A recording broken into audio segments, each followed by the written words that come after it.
alaykum chorva ishqibozlari. Mana mollarimizni o'zimiz sunnidan qochirganmiz. Buni 2,5 oy avval, buni 2 oy avval qochirganmiz. Buni mana bolalar, tuqqan bolalari, buni bolasi bu.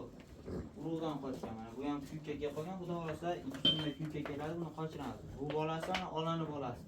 Garishdan friz zotdan qo'yganmiz. Mana o'si mana sementdan qo'yganmiz. Mana buni ustiga. Bolani. Mana sementdan. Bellari ham baqo'r. Mana bolalar. Ularni ko'rdik. Bu 2,5 oylik bo'g'oz, bunisi 2 oylik bo'g'oz chiqdi. Bizda shunday xizmatlarimiz bor yana. Molingizni sun'iy urug'lantiramiz. Urug'lantirganimizdan keyin hech qanday to'lov qilmaysiz.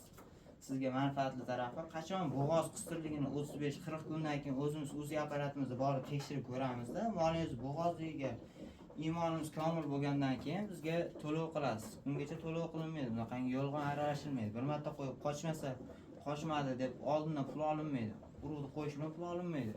Qachon qochganligiga iymoningiz komil bo'lib, apparatimizni ko'rib, aka molingiz bo'g'oz ekan deganimizdan keyin to'lov qilasizlar. Biz shunaqa xizmatlar ham yangi yo'lga qo'ydik. Kimga shunaqa xizmatlar kerak bo'lsa, pastda telefon raqamini yozib qo'yamiz. Like, podpiska bo'lish, obuna bo'lish eslaringizdan chiqmasin. Sizlarga faqatgina manfaatli videolar chiqarishda davom etamiz. Hammaga katta rahmat.